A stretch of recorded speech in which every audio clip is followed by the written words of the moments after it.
Hello students, welcome to ज्ञान Ganga YouTube classes. और आज हम लोग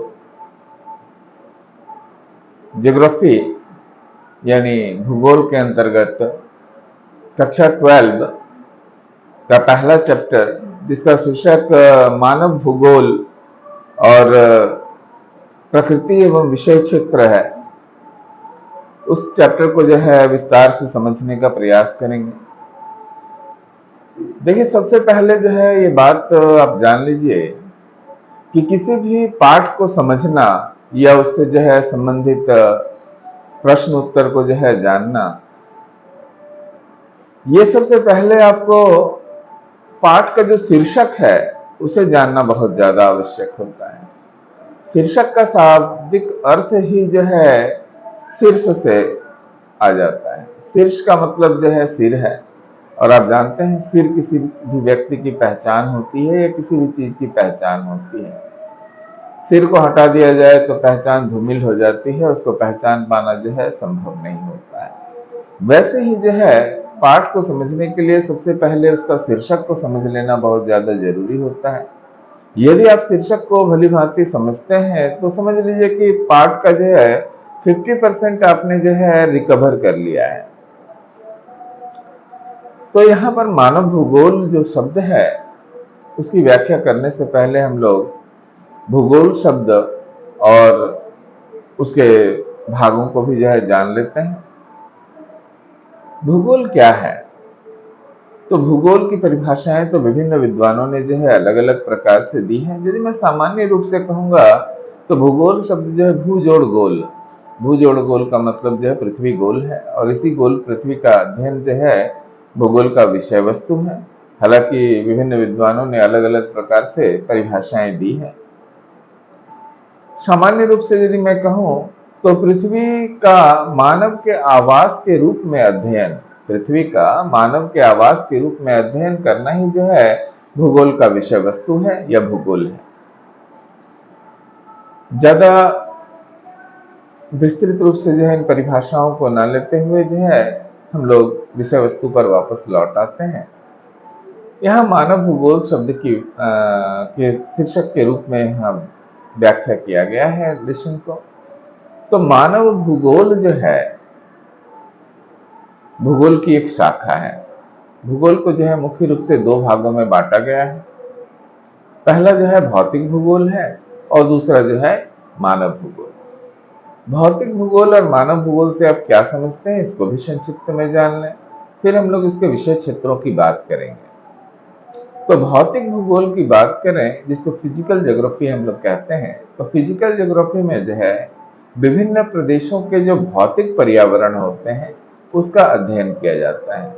आप सभी विद्यार्थियों को पता होगा कि भौतिक पर्यावरण से आशय जो है हमारे आसपास के उस वातावरण से है जिसके निर्माण में जो है इंसान की, मानव की किसी प्रकार की कोई भूमिका नहीं होती है। उसे हम लोग जो है भौतिक चीजें कहते हैं। तो मानव भूगोल किसको कहते हैं भाई? तो मानव भूगोल जो है भौतिक जगत और मानव जगत के बीच के अंतर संबंधों को ही हम लोग मानव भूगोल कहेंगे।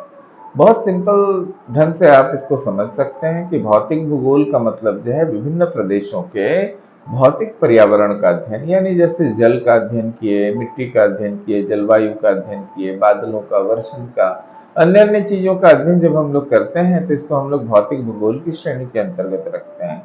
जबकि हम लोग जो है मानव भूगोल में इन भौतिक चीजों के साथ जो है मनुष्य का संबंध कैसा है, इन चीजों का जो है अध्ययन हम लोग करते हैं। जैसे मान लीजिए कि जनसंख्या के बारे में, प्रवास के बारे में, संचार के साधन, यातायात के साधन, यानी all the thing which relate with the human being, है ना। यानी हर वह प्रकृति चीज जो ह्यूमन बीइंग के साथ रिलेट करती है उसके बारे में हम लोग इसमें पढ़ते हैं या अध्ययन करते हैं। मानव भूगोल चूंकि हमारा विषय वस्तु है, इसलिए मानव भूगोल को जो है हम लोग जान लेते हैं कि इसको किस तरह से अध्ययन करते हैं। यानी हम लोग जो है मानव भूगोल की अवधारणा मानचित्र को समझने का प्रयास करते हैं। अवधारणा मानचित्र को यदि हम लोग देखें तो मानव भूगोल को जो है 3 भागों में हम लोग बांट सकते हैं। मानव भूगोल की प्रकृति को पढ़ना होगा, मानव भूगोल का विषय क्षेत्र को पढ़ना होगा और अध्ययन का जो उपागम है उसको पढ़ना होगा। यानी मानव भूगोल की जानकारी के लिए हमें 3 तरह के जो है बातों को जानना होगा, इसकी प्रकृति, इसका विषय क्षेत्र और इसके उपागम। अब प्रकृति का मतलब आप जानते हैं नेचर, स्वभाव, है ना। तो मानव भूगोल का स्वभाव क्या है? स्वभाव यही है कि मानव भूगोल मानव केंद्रित विज्ञान है ना। यानी कह सकते हैं कि इसमें जो है मानव इसका केंद्र बिंदु है, यानी ह्यूमन से रिलेटेड जो भी जो है क्रियाएं होती है या घटनाएं होती है, जो कार्य होते हैं, वो सब इसमें शामिल होते हैं। दूसरी बात, मानव भूगोल मानव पारिस्थितिक है, यानी मनुष्य द्वारा तैयार किया गया जो उसका वातावरण है, उसकी पारिस्थितिक है, वही जो है मानव भूगोल की प्रकृति है। मानव भूगोल के तत्व पार्थिव एकता से संबंधित है। पार्थिव का मतलब जो है धरती के साथ जो है रिलेट करने वाली चीजों से रिलेट करते हैं। मानव भूगोल जो है एक्चुअल में जो है एक सामाजिक विज्ञान का विषय है, क्योंकि इसमें हम लोग समाज, सोसाइटी और जो क्रियाविधि जो है हम लोग संचालित करते हैं, उन सभी चीजों का भी अध्ययन है। मानव भूगोल क्षेत्रीय विविधताओं पर या विभिन्नताओं पर जो है आधारित होता है। तो इस तरह से ये सारी चीजें जो है मानव भूगोल की प्रकृति के अंतर्गत आएगी। जबकि जो है मानव भूगोल का विषय क्षेत्र का बात करें तो मानव भूगोल का विषय क्षेत्र जनसंख्या और उसकी क्षमता का अध्ययन करना हो सकता है ना। जो पॉपुलेशन है और उसकी जो कैपेसिटी है उसके बारे में अध्ययन करना जो है इसका विषय क्षेत्र हो सकता है। प्रदेश संसाधनों के उपयोग और नियोजन का अध्ययन करना, किसी प्रदेश में संसाधन किस हद तक है और उसका जो है उपयोग कैसे हो रहा है, उसका जो है नियोजन यानी उसका प्लानिंग्स कैसे किया गया है, इन सभी चीजों का भी अध्ययन इसके अंतर्गत किया जाता है। साथ ही साथ जो इसके विषय क्षेत्र में जो सांस्कृतिक वातावरण है उसका भी अध्ययन किया जाता है। साथ ही साथ वातावरण समायोजन का अध्ययन करते हैं और वातावरण समायोजन का जो है कालिक अनुक्रमण यानी टाइम पीरियड के अनुसार जो है टाइम टू टाइम भी हम लोग अध्ययन करते हैं। तो ये तो जो है मानव भूगोल के विषय क्षेत्र हो गए। अब इसके अध्ययन के उपागम क्या है, इन उपागमों को जान लेते हैं। ये उपागम जानना थोड़ा ज्यादा महत्वपूर्ण है। हालांकि प्रकृति और विषय क्षेत्र से संबंधित जो है प्रश्न उच्च कक्षाओं में जो है ज्यादा आते हैं। अध्ययन के उपागम में जो है पारिस्थितिक उपागम, दूसरा क्षेत्रीय उपागम, तीसरा व्यवहार परक उपागम, चौथा कल्याण परक उपागम और पांचवा जो है तंत्र उपागम है। यानी अध्ययन के जो है 5 उपागमों का हम लोग जो है यहाँ चर्चा कर सकते हैं। पारिस्थितिकीय उपागम, क्षेत्रीय उपागम, व्यवहार परक उपागम, कल्याण परक उपागम और तंत्र उपागम के रूप में हम लोग इसको देख सकते हैं। आगे हम लोग जो है इसके जो भौगोलिक विचारधाराएं हैं उन विचारधाराओं को भी जान लेते हैं कि भौगोलिक विचारधाराओं में कौन कौन सी विचारधाराएं जो है शामिल होती हैं। तो इसमें नव निश्चयवाद है, संभावनावाद है, निश्चयवाद या प्रकृतिवाद है, मानवतावादी या कल्याणपरक विचारधारा है, आमूलवादी विचारधारा है और व्यवहारवादी विचारधाराएं भी जो है शामिल है। ये सब भौगोलिक विचारधाराओं के रूप में जो है देखी जाती है।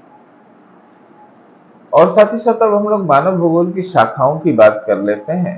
हालांकि कक्षा 12 के जो है एनसीईआरटी बुक में जो है बहुत विस्तार से जो है इन सब चीजों को बताया गया है। विद्यार्थी इन सब चीजों पर बेसिकली बहुत ध्यान देंगे। ये सारी बातें जो है परीक्षा में जो है वस्तुनिष्ठ प्रश्न, ऑब्जेक्टिव प्रश्न, इन सब के लिए जो है बहुत ही ज्यादा उपयोगी साबित होगी। शाखाओं में जैसे जनसंख्या भूगोल जो कि जनांकीय रूप में, नगरीय भूगोल नगरीय अध्ययन के रूप में, सामाजिक भूगोल समाजशास्त्र के रूप में, आर्थिक भूगोल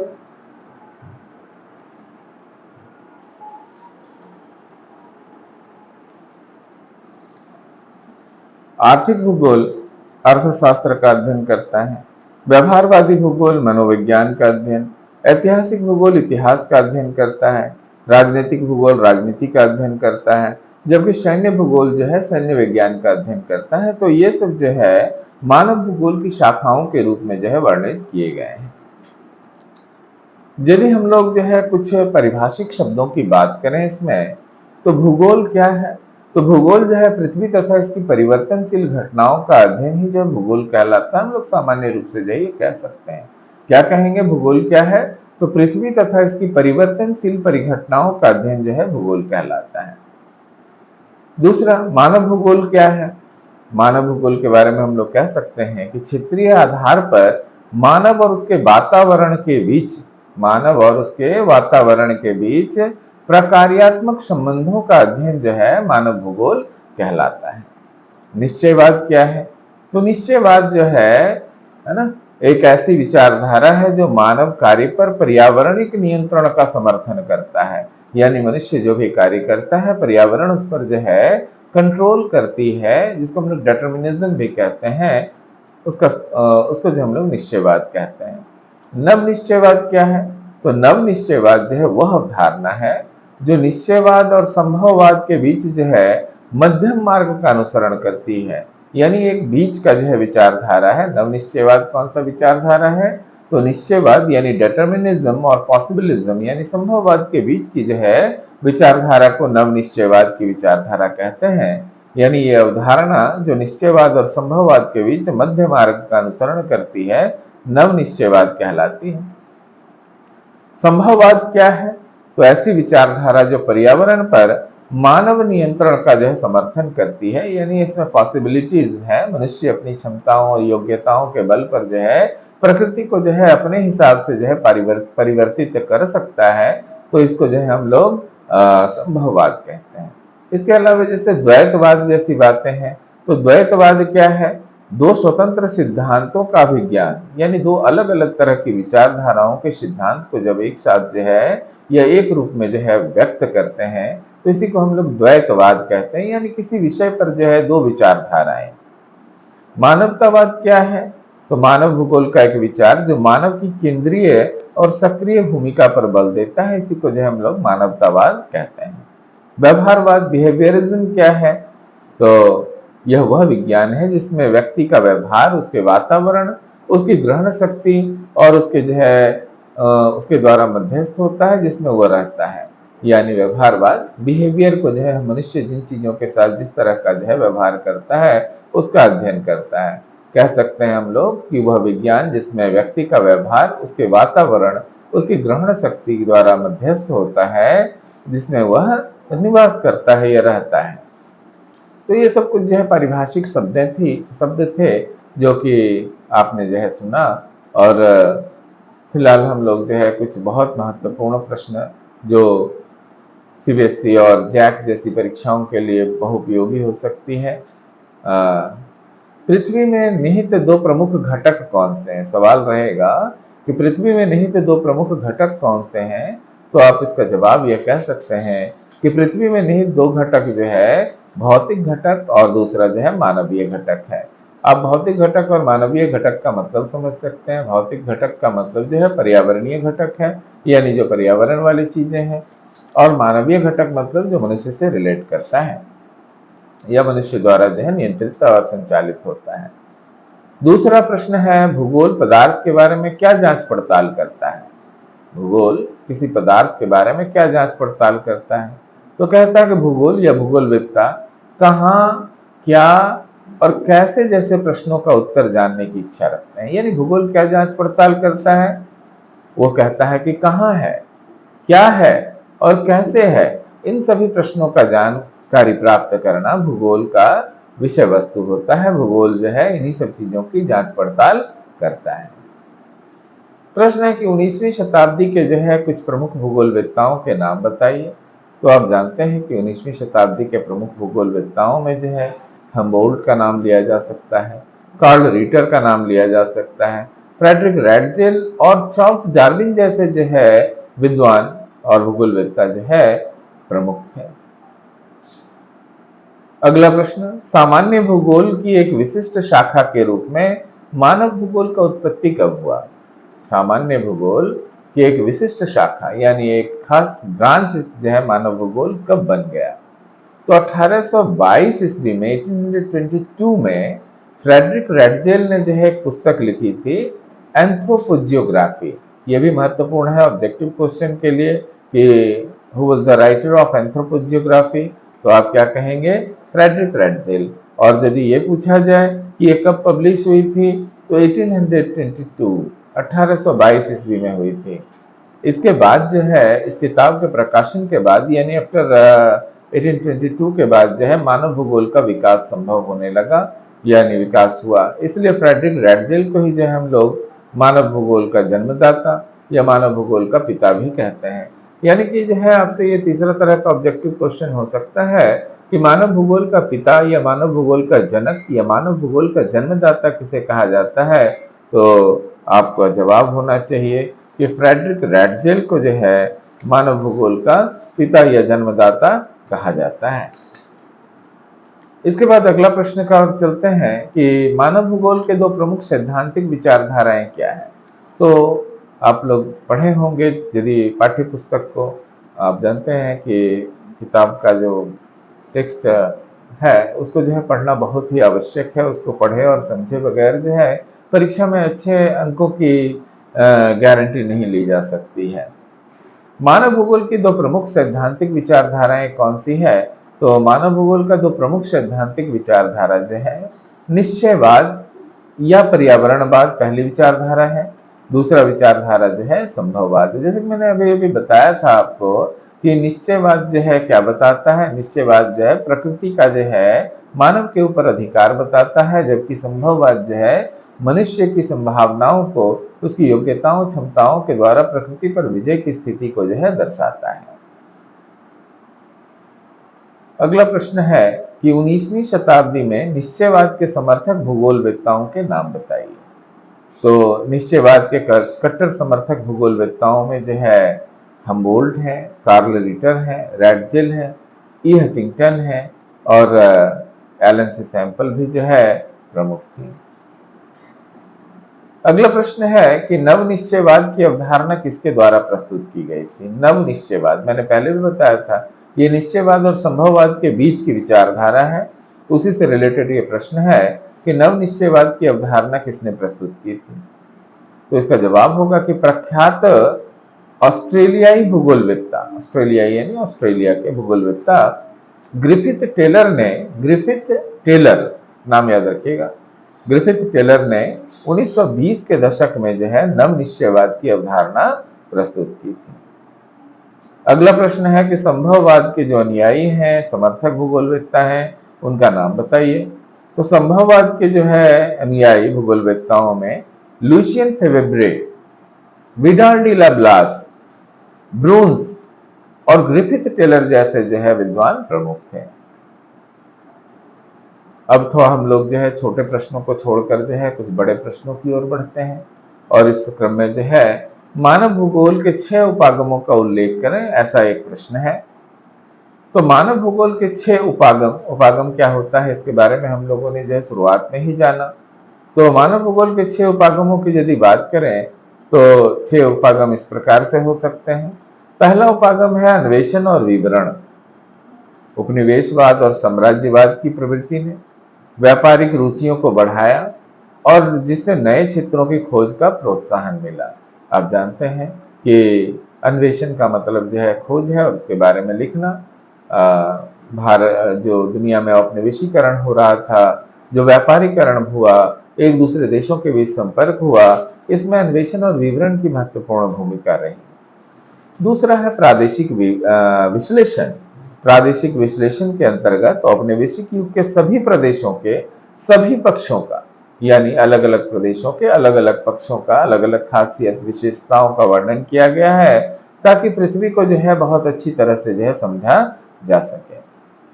तीसरी बात, क्षेत्रीय विभेदन। क्षेत्रीय विभेदन का मतलब एक प्रदेश अन्य प्रदेश से जो है किस आधार पर अलग है, यह समझने के लिए उस प्रदेश की जो विलक्षणता होती है, उसकी जो खासियत जो होती है, उसको जो है समझना जरूरी होता है।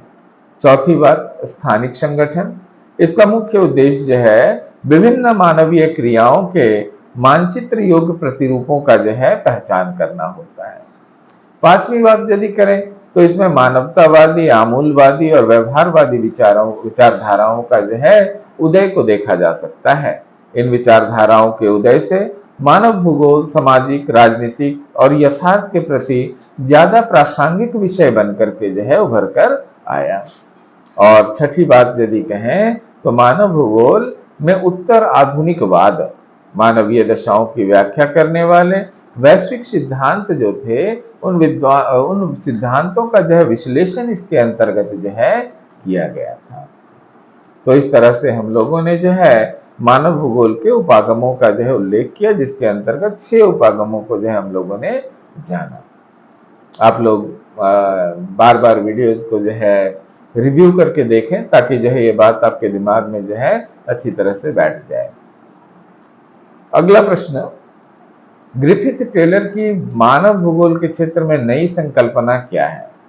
तो ऐसे ही आपको जो है ध्यान में होगा, अभी अभी मैंने ग्रिफिथ टेलर के बारे में बात की थी। वो एक ऑस्ट्रेलियाई भूगोलवेत्ता थे और 1920 के दशक में उन्होंने क्या किया था कि एक नई संकल्पना बनाई थी, है ना, जिसमें निश्चयवाद और संभावनावाद, ये संभववाद का जो है आलोचना किया और उस दोनों के बीच का जो है एक मध्यम मार्ग जो है ढूंढ निकाला था, जिसका नाम नव निश्चयवाद दिया। हालांकि इसे स्टॉप एंड गो डिटर्मिनिज्म या फिर जो है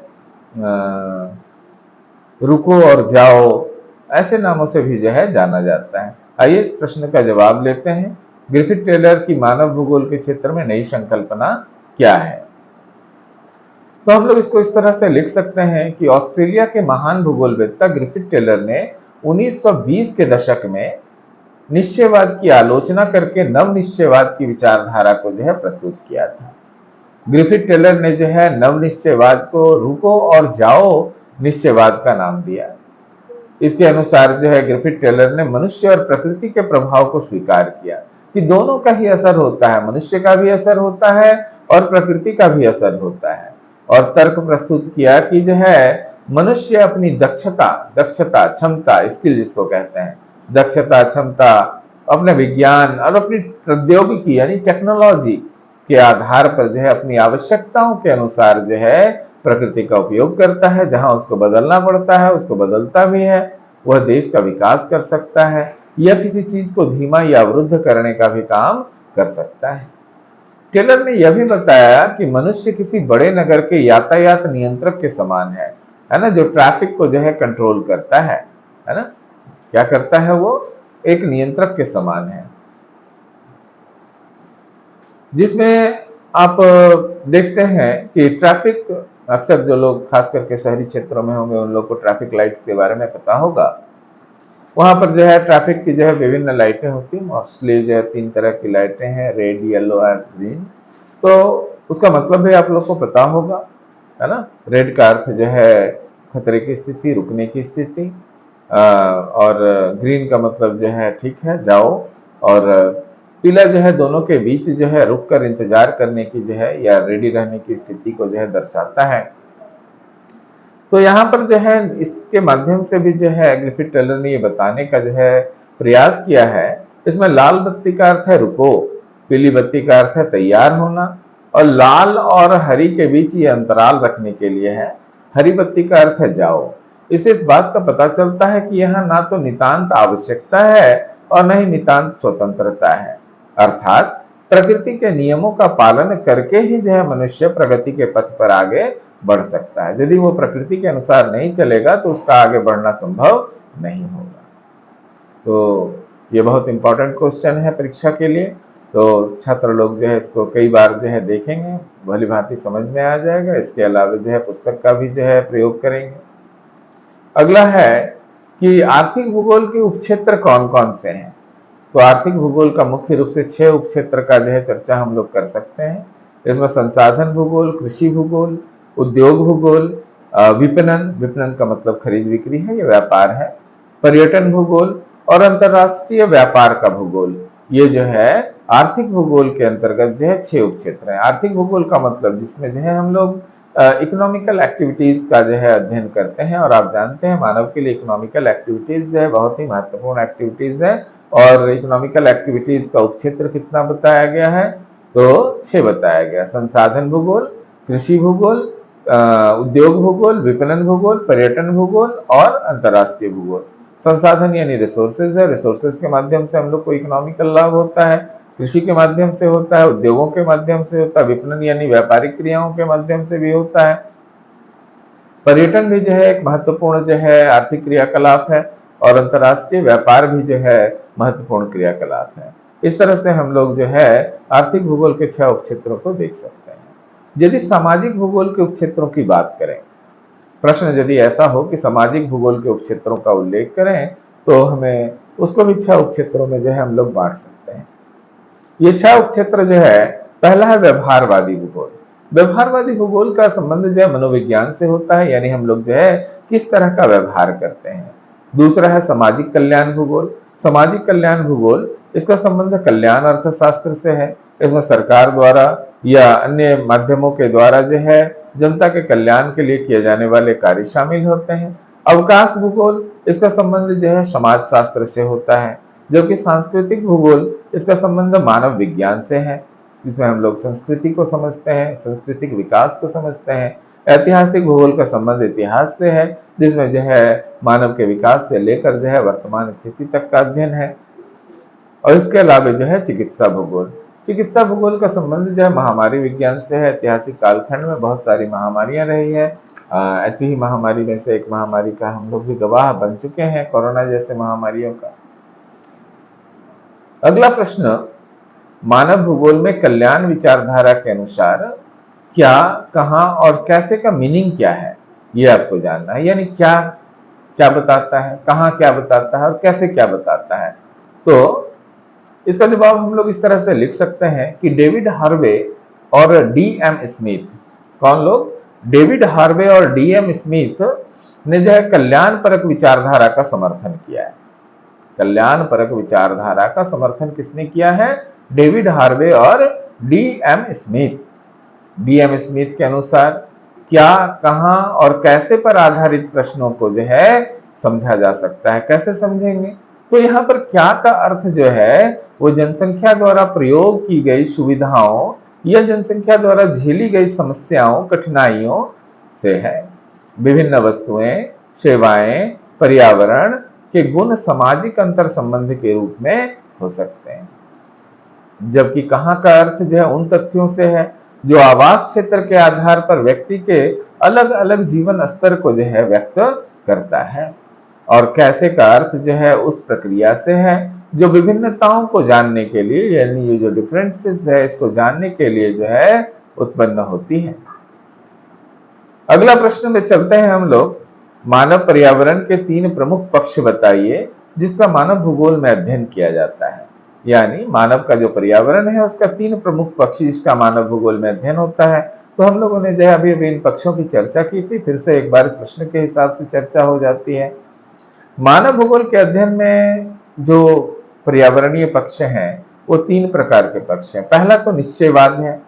अब आपको समझ में आ गया होगा, इसमें 3 पक्ष, निश्चयवाद, संभववाद और नव निश्चयवाद को जो है लिया गया है। तो इसमें निश्चयवाद क्या है?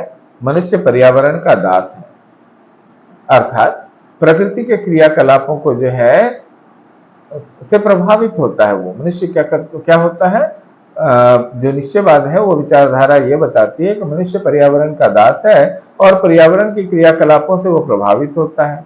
सामाजिक, आर्थिक विकास, संस्कृति तथा लोगों के जीवन स्तर पर जो है प्रकृति का बहुत ज्यादा असर होता है। विभिन्न उदाहरणों के माध्यम से हम लोग समझ सकते हैं। आप अलग अलग देखो, गर्म प्रदेश है ना, ठंडा प्रदेश है ना, लोगों के जीवन को समझने से ही जो है या उसके बारे में जानने से ही आप निश्चयवाद की विचारधारा यानी प्रकृति की ताकत को जो है समझ सकेंगे।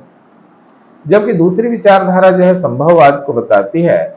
संभववाद जो है मानव प्रकृति द्वारा नियंत्रित होता है और इस विचारधारा के विरोध में संभववाद की संकल्पना प्रस्तुत की गई है, जिसके अनुसार जो है मनुष्य अपनी क्षमता और अपनी आवश्यकता के अनुसार जो है प्रकृति में परिवर्तन ला सकता है। जैसे जो है भीषण गर्मी के समय में जो है हम लोग कूलर, एसी, पंखा ये सब के द्वारा जो है बाहर की गर्मी को जो है काफी हद तक जो है नियंत्रित कर सकते हैं।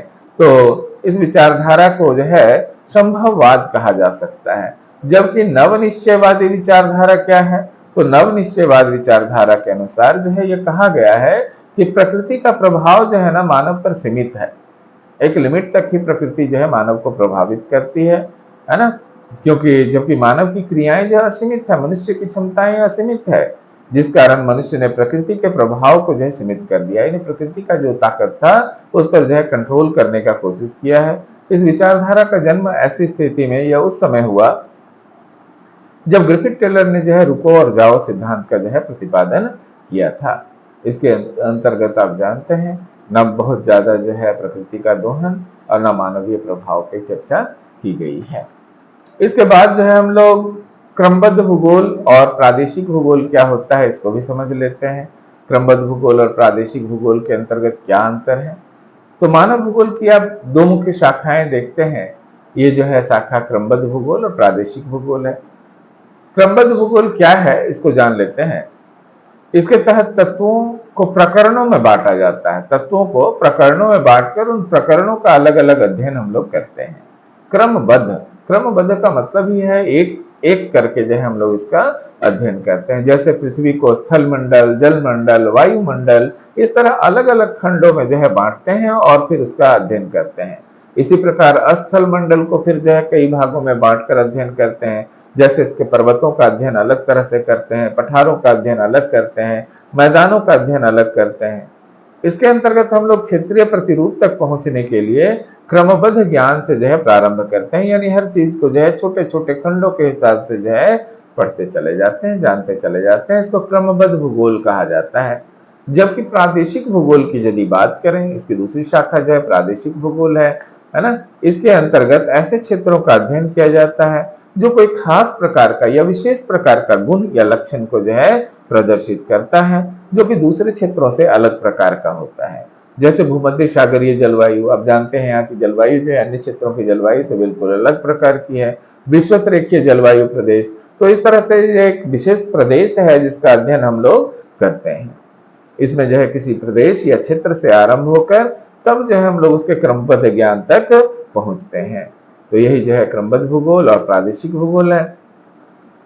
यदि हम लोग भौतिक भूगोल और मानव भूगोल की बात करें, है ना, चूंकि कक्षा 11 में आप लोगों ने भौतिक भूगोल यानी फिजिकल ज्योग्राफी पढ़ा है और अब जो है आप लोग मानव भूगोल का अध्ययन कर रहे हैं, लेकिन दोनों के बीच जो मुख्य अंतर है वो जानना जो है बहुत जरूरी है। तो आइए पहले भौतिक भूगोल क्या है, उसकी क्या विशेषताएं हैं, थोड़ा संक्षेप में जान लेते हैं। भौतिक भूगोल जो है प्राकृतिक घटनाओं के अध्ययन तक सीमित है। यानी all the activities which related with the nature, उससे जो है ये उससे संबंधित है। जबकि भौतिक भूगोल उच्चावच, जलवायु, जल प्रवाह प्रणाली, पेड़ पौधे, जीव जंतु, ये सब का अध्ययन से संबंधित होता है। भू आकृति विज्ञान, मौसम विज्ञान, जल विज्ञान, मृदा विज्ञान, ये सब जो है भौतिक भूगोल के अध्ययन के अंतर्गत जो है आ जाएंगे। जबकि यदि हम लोग मानव भूगोल की बात करें तो मानव भूगोल जो है मानव निर्मित परिघटनाओं से रिलेट करता है। यानी इसमें जो है मनुष्य से संबंधित जो परिघटनाएं हैं उसके बारे में हम लोग अध्ययन करते हैं। इसमें हम लोग जनसंख्या, आवास, कृषि, निर्माण, उद्योग, यातायात, ये सब जो मनुष्य से संबंधित एक्टिविटीज है इसी का अध्ययन हम लोग मानव भूगोल में करते हैं। इसको आर्थिक, सामाजिक, राजनीतिक, शहरी भूगोल ये सब चीजें जो है मानव भूगोल के क्षेत्र हैं। मानव यातायात और उद्योग वगैरह जो है मानव भूगोल के उपक्षेत्रों के रूप में देखा जा सकता है, जो इसका जो है अध्ययन का विषय वस्तु है। यदि हम लोग बात करें तकनीकी विकास जो है समाज और संस्कृति विकास को कैसे दर्शाता है, थोड़ा सा अलग तरह का प्रश्न है कि तकनीकी विकास यानी टेक्नोलॉजिकल प्रोग्रेस समाज का सांस्कृतिक विकास को कैसे दर्शाता है। तो हम लोग इसको कुछ इस तरह से जो है कह सकते हैं कि तकनीकी विकास जो है निम्न तरीकों से सांस्कृतिक विकास के स्तर को जो है दर्शाता है। इसको हम लोग पॉइंट में करके जो है दे सकते हैं, लिख सकते हैं।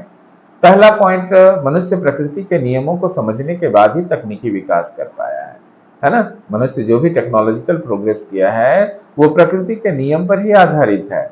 जैसे आग का आविष्कार तब हुआ जब मनुष्य को यह पता चला कि दो वस्तुओं के घर्षण से जो है ऊष्मा उत्पन्न होती है, तब आग जैसी वस्तुओं का आविष्कार संभव हुआ। उसी तरह दूसरा पॉइंट में हम लोग लिख सकते हैं डीएनए और अनुवांशिक का जो रहस्य है उसको जानने के बाद ही हम मनुष्य लोग जो है इलाज को जो है संभव बना पाए कि कौन सी बीमारियां कारण और इलाज का कैसे करेंगे। ये डीएनए और अनुवांशिक रहस्य के बाद ही पता चला। तीसरा पॉइंट यदि लिखें तो तकनीकी विकास के कारण ही मनुष्य आदि मानव से विकसित होकर होमोसेपियंस यानी आदि मानव से हम लोग विकसित होकर होमोसेपियंस बन पाए हैं और अपनी संस्कृति को जो है विकसित कर पाने में जो है सक्षम हुए हैं। चौथा पॉइंट यदि लिखें तो तकनीकी विकास के कारण ही मनुष्य पहले पर्यावरण का दास था, अब वह अपने अनुकूल पर्यावरण में बदलाव करने में जो है सक्षम हो गया है। यानी हम लोग अपनी टेक्नोलॉजी का प्रयोग करके जो है परिवर्तन लाते हैं या ला सकते हैं। मानव भूगोल के अगला प्रश्न जो आपसे चर्चा होगी वह है मानव भूगोल के क्षेत्र और उपक्षेत्रों का वर्णन कीजिए। मानव भूगोल के क्षेत्रों की यदि बात करें तो इसमें आर्थिक भूगोल, सामाजिक भूगोल, जनसंख्या भूगोल, राजनीतिक भूगोल और नगरीय भूगोल जो है मुख्य रूप से शामिल है। आर्थिक भूगोल क्या है? तो आर्थिक भूगोल जो है मनुष्य की गतिविधियों से संबंधित है, जैसे वस्तुओं और सेवाओं का उत्पादन करना, उसका वितरण और उसका उपभोग करना। सामाजिक भूगोल की बात करें तो यह जो है विभिन्न मानव समूहों के सांस्कृतिक पक्षों को जो है रिलेट करता है, जो भोजन, कपड़ा, आवास, उसकी कुशलता, उसकी भाषा, धर्म और वर्तमान में उपस्थित सामाजिक संगठन से संबंधित है। तीसरा क्षेत्र जो है जनसंख्या भूगोल है। यह संसार की कुल जनसंख्या, उन जनसंख्याओं का वितरण, उसके घनत्व, जन्म दर, मृत्यु दर, आयु, लिंगानुपात और साक्षरता आदि से जो है संबंधित होता है। राजनीतिक भूगोल की यदि बात करें तो इसका उद्देश्य जो है संगठित मानव समूहों के स्थानीय परिवेश में उनके राजनीतिक और प्रशासनिक निर्णयों का विश्लेषण करना, कहां पर किस तरह से शासन व्यवस्था चलती है, स्वतंत्र राज्यों के बीच का संबंध, उसकी सीमाएं, स्थानीय सरकार तथा क्षेत्रीय नियोजन जैसे जो है विषय इसके जो है प्रमुख विषय वस्तु होते हैं। और एक क्षेत्र नगरीय भूगोल की यदि बात करें तो इसमें नगरीय आवासों के प्रकार, शहरों में जिस प्रकार के आवास होते हैं उसके प्रकार, उसका प्रारूप, उसका स्थान, स्थिति, पारिस्थिति, कार्यात्मक वर्गीकरण और उसके विकास से जो है ये संबंधित है। जबकि हम लोग जो है मानव भूगोल के यदि उपक्षेत्रों की बात करें तो उपक्षेत्रों में जो है ऐतिहासिक भूगोल और कृषि भूगोल को जो है शामिल कर सकते हैं। पहले ऐतिहासिक भूगोल की बात कर लेते हैं। यह एक प्रदेश या क्षेत्र की भौगोलिक आकृति को उसी प्रकार से निर्मित करने में मदद करता है जिस प्रकार अतीत में अनेक वर्षों के दौरान उसका विकास संभव हुआ है। यह वर्तमान क्षेत्र को समझने के लिए हमें एक महत्वपूर्ण संकेतक देता है। यदि कृषि भूगोल की बात करें तो यह कृषि के विभिन्न पक्षों से जो है संबंधित होता है। विभिन्न प्रकार के अनाज तथा पालतू पशु, जीवों का वितरण, ये सब और फसलों का उत्पादन, ये सारी चीजें जो है कृषि भूगोल से जो है संबंधित है। तो ये जो चैप्टर अभी हम लोग जो है चर्चा कर रहे थे, मानव भूगोल, प्रकृति और विषय क्षेत्र, जो कक्षा 12 का जो है पहला चैप्टर था। हालांकि एक छोटा सा जो है टॉपिक था, लेकिन इस छोटे से टॉपिक में भी जो है चूंकि ये मानव भूगोल का मूल पाठ है, इसलिए जो है हो सकता है कि ये वीडियो थोड़ा सा बड़ा हो गया, लेकिन संभवतः जो है परीक्षा के उपयोगी जो भी जानकारी जो है संभव हो पाई, मैं वो जुटाने का प्रयास आपके लिए किया। आप लोग इसका रिवीजन करेंगे, इन प्रश्नों के हिसाब से इनका रिवीजन करेंगे, जो स्मरणीय तथ्य वगैरह जो है बताए गए उसको भी जो है देखेंगे। निश्चित रूप से परीक्षा में जो है आपको इससे मदद मिलेगी। और इसके अलावा यदि कहीं कुछ और भी प्रश्न या सुधार की आवश्यकता हो तो कमेंट में अवश्य लिखेंगे। और यदि आपको ये वीडियो जो है पसंद आया हो तो लाइक, सब्सक्राइब और कमेंट्स जरूर करें। Thank you.